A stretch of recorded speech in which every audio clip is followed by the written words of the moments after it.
சீயோன் பிள்ளைகள் எங்க போய் குடியிருக்கிறாங்க? பாபிலோன். பாபிலோன் என்னத்துக்கு அடையாளம்? குழப்பம், பாவம். பாபிலோனுக்கு பைபிள் டிக்ஷனரி கொடுக்கிற விளக்கம் குழப்பம் அல்லது பாவம். போன வாரமும் பாபிலோனை குறித்து கர்த்தர் நம்மோடு கூட பேசினார். இந்த வாரமும் பாபிலோனை குறித்த வார்த்தைகளை தேவன் நமக்கு கொடுக்கிறார். என்ன சொல்லுகிறார்? தேவ பிள்ளையே, பாவத்திலிருந்து நீ வெளியே வா என்ற மகிமை பிற்பாடு உனக்காக வெளிப்படும் என்று முதலாவது ஆண்டவற்ற பிள்ளைகள் ஒன்றை உணர்ந்து கொள்ள வேண்டும். பாவ வாழ்க்கையை நாங்கள் வெறுக்கும் பொழுது ஆண்டவற்ற மகிமை நம்மை நிரப்பும். ஆண்டவற்ற பிரசன்னம் நம்மை சூழ்ந்து பாவங்களை செய்து கொண்டிருக்கும் பொழுது, அக்கிரம வாழ்க்கையை வாழ்ந்து கொண்டிருக்கும் பொழுது மகிமை பின்னுக்கும் வராது, முன்னுக்கும் வராது. ஜோர்தான் நதி நிக்க போறது கிடையாது. ஜோர்தான் நதி எங்களை அடித்து உருட்டி கொண்டு போகும். ஒவ்வொரு நாளும் பிரச்சனை பாஸ்டர், ஒவ்வொரு நாளும் துன்பம் பாஸ்டர், என்னால முடியல, செத்து போனா நல்லது, எங்கேயாவது ஓடி போனா நல்லது, ஐயோ ஐயோன்னு குளறி கொண்டிருக்கிறோமே. காரணம் என்ன? எங்கேயோ ஒரு பாபிலோனின் பாவம் நமக்குள்ளே இருக்கிறது. பாபிலோன் குமாரத்தில் குடியிருக்கிற என்ற பிள்ளையே, உன்னை நீயே விடுவித்துக்கொள்.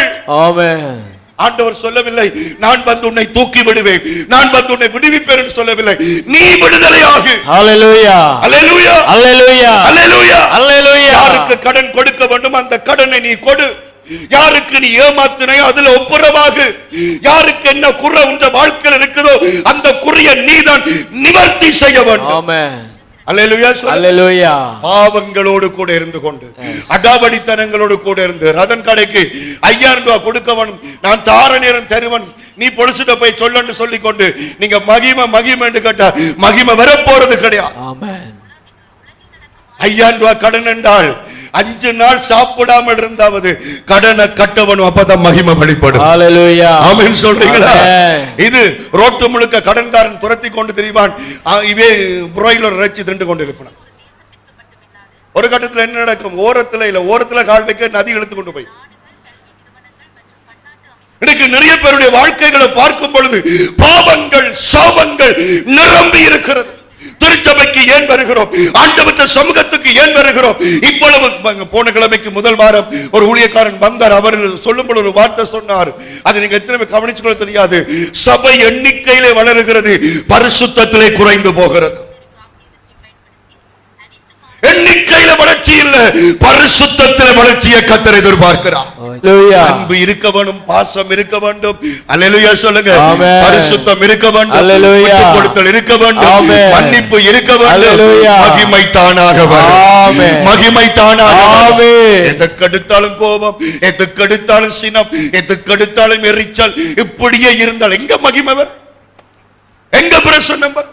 உன்னை நீயே விடுவித்துக்கொள். ஆமென். விடுவித்துக்கொள். ஹல்லேலூயா. இந்த பாவத்தை செய்யக்கூடாது. நான் ஏசப்பாட உள்ள, நான் பைபிளை தூக்குறேன், நான் ஜெபிக்கிறேன், எப்படி நான் தூஷணம் பேச முடியும்? எப்படி மனுஷிக்கு நான் அடிக்க முடியும்? மனுஷி யோசிக்கணும், எப்படி நான் புருஷனுக்கு கீழ்ப்படியாம இருக்க முடியும்? எப்படி நான் கள்ள உறவுகளோடு இருக்க முடியும்? எது வரைக்கும் நான் இப்படி செய்ய முடியும் என்று நீ யோசித்து நீ தீர்மானம் பண்ணி முடிவெடுக்கும் பொழுது மகிமையின் வல்லமை உனக்குள்ளே வரும். ஹல்லேலூயா, அல்லேலூயா, அல்லேலூயா. பாபிலோன் குமாரத்திற்கு உன்னை நீ விடுவித்துக்கொள், பிற்பாடு மகிமை உண்டு. ஆமென். அல்லேலூயா, அல்லேலூயா. அடிக்கடி சொல்லுவார்கள், ஒரு ரோட்டு காணுகளுக்கு அநேக கழிவுகள் ஓடிக்கொண்டிருக்கும், சேறுகள், சகதிகள். அந்த இடங்களில் ஒரு பண்டிகை கூட்டிக் கொண்டு வந்தீங்கன்னா அந்த பண்டிகை நீங்க எவ்வளவுதான் குளிப்பாட்டினாலும் அந்த சேறு, மனம், சகதி அதுக்குள்ள போய் என்ன செய்யும்? நல்ல சந்தோஷமா என்ஜாய் பண்ண. அல்லேலூயா. உருண்டடி. அதுக்கு நீங்க எவ்வளவு குளிக்க ஊத்தினாலும் அந்த அழுக்கு அதுக்கு அமிர்தம் போல இருக்கும், வெளியே வர முயற்சிக்கா. அதே நேரம் ஒரு ஆட்டுக்குட்டியை கொண்டு வாங்க, அந்த ஆட்டுக்குட்டி மாறி தவறி அதுக்குள்ள விழுந்துட்டு வச்சுக்கொள்ளுங்க. தவறி விழுந்து என்ன செய்யும்? சத்தம் போட்டு கொண்டிருக்கும், கத்தி கொண்டே இருக்கும். எந்த அளவுக்கு வெளியே வருமோ முயற்சி எடுக்கும். தன்னால வெளியே வர முயற்சி எடுக்க முடியாவிட்டால் சத்தம் போடும், என்ன தூக்குங்க, என்ன தூக்குங்க. ஆண்டவற்ற பிள்ளைகளே, வடகாடு சபையில் இருக்கிற நானும் நீங்களும் பண்டி குட்டிகள் அல்ல, ஆட்டு குட்டிகள். என்னால மறக்க முடியாத ஒரு சம்பவத்தை நான் சொல்ல முடியும். ஒரு சகோதரன், நான் நினைக்கிறேன் வாலிபன் என்று சொல்ல முடியாது, முதிர் வயதுள்ளன்னு சொல்ல முடியாது. ஆனால் அவர் குறிப்பிட்ட ஒரு பிரச்சனைக்காக என்னோடு கூட சேர்ந்து ஜபிக்கும்படி தன்னுடைய இருதயத்தை திறந்தார். எப்படி என்று சொன்னால், பாஸ்டர், ஒவ்வொரு வெள்ளிக்கிழமைகளிலையும் நான் ஒரு குறிப்பிட்ட பாவத்துக்குள்ளே விழுந்து கொண்டிருக்கிறேன். எனக்கு இந்த பாவம் செய்யக்கூடாது விருப்பமாக இருக்கிறது. ஆனா அந்த வெள்ளிக்கிழமை நாள் வரும் பொழுது அந்த பாவத்துக்குள்ளே விழுகிறேன். அந்த வெள்ளிக்கிழமை நாளண்டா நீங்கள் ஏதோ கோயில் நாள் நினைக்காதுங்க. அந்த பாவம் செய்யறதுக்கு அந்த நாள் தான் அவருக்கு சூட்டபிளான நாள். ஆகவே அந்த மனுஷன் கதறிக் கொண்டிருந்தான். ஐயோ, வெளியே வர வேணும் என்று நினைக்கிறேன் பாஸ்டர், முடியவில்லை, என்ன விழுத்திக் கொண்டே இருக்குது, என்ன விழுத்திக் கொண்டே இருக்குது. எப்ப அந்த மகன் தன் இருதயத்தை திறந்தானோ, அவனுக்கு நல்ல ஒரு ஆவிக்குரிய தகப்பனாய் சேர்ந்து ஜெபம் பண்ணினோம். இன்று வரைக்கும் அந்த வெள்ளியில் அவன் ஜெயம் எடுக்கத்தக்கதாய் கர்த்தர் கிருபை செய்து ஆசீர்வதித்தார். ஆமென், ஆமென், ஹல்லேலூயா, ஹல்லேலூயா. ஆனா நாம என்ன செய்யறோம்? நாம என்ன செய்யறோம்? பாஸ்டர் வந்தோன வாய்க்குள்ள இருக்கிற வெத்திலே உள்ளுக்கு போயிடும் அப்படி. ஆனா 20-30 வருஷமா கோயில் கிடா மாதிரி வளர்ந்தோம்.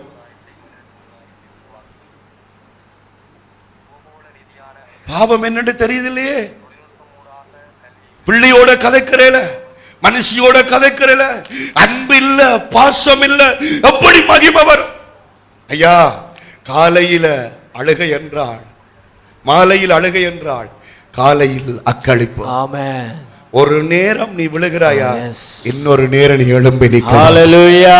ஆண்டவருடைய கிருபையினால எழும்பி நிற்க. ஆமென். ஜீசஸ். தொடர்ந்து நீ பாவம் செய்யக்கூடாது, தொடர்ந்து நீ அக்கிரமம் செய்யக்கூடாது. உன்ற குடியிருப்பு பாபிலோன் இல்ல, உன்ற குடியிருப்பு சீயோன். ஆமென். உன்ற குடியிருப்பு சீயோன். ஆமென். 2 கிழமை நான் ஜெபிக்கல, இந்த வருஷம் பிறந்து 2 கிழமை நான் ஜெபிக்கல, 2 கிழமை வேதம் வாசிக்கல, 2 கிழமை குடும்ப ஜெபம் வைக்கல. ஓகே, கர்த்தருக்கு ஸ்தோத்திரம், விழுந்துட்டேன். ஆட்டு குட்டியாக மறுபடியும் எழும்பி நான் பெற வேண்டும். ஹல்லேலூயா. பண்டி குட்டி போல அப்படியே ஜெபிக்காம கிடக்க கூடாது. ஆமென் சொல்லுங்க. ஆமென். சந்தோஷம் இருக்க கூடாது. பாவம் எங்களுக்கு வேதனையை கொடுக்க வேணும், வெளியே வர வேணுமே. நேர்மையா உத்தமமா நடக்கிறவன் ஒரு வார்த்தை சொல்லும் பொழுது பரலோகம் அங்கீகரிக்கும். ஹல்லேலூயா. ஆமென் சொல்லுங்க. உங்க இருதயத்துல சுத்தம் இருந்தால் 5 மணித்தியாலம் தேவையில்லை, 5 செகண்டுக்குள்ள மகிமையை கொண்டு வர முடியும், பிரசன்னத்தை கொண்டு வர முடியும், ஆண்டவருடைய அக்கினியை கொண்டு வர முடியும். அந்த பரிசுத்த வாழ்க்கைக்கு நேராக கர்த்தர் என்னையும் உன்னையும் அழைக்கிறார். ஆமென். ரகசிய பாவங்களை விட்டு விடுங்க, மறைவான பாவங்களை விட்டு விடுங்க, ஆண்டவருக்கு நேர்மையாக வாழுங்க. ஆமென். அல்லேலூயா. கர்த்தர் உங்களை ஆசீர்வதிப்பார். அப்ப அந்த வசனம் என்ன சொல்லுது?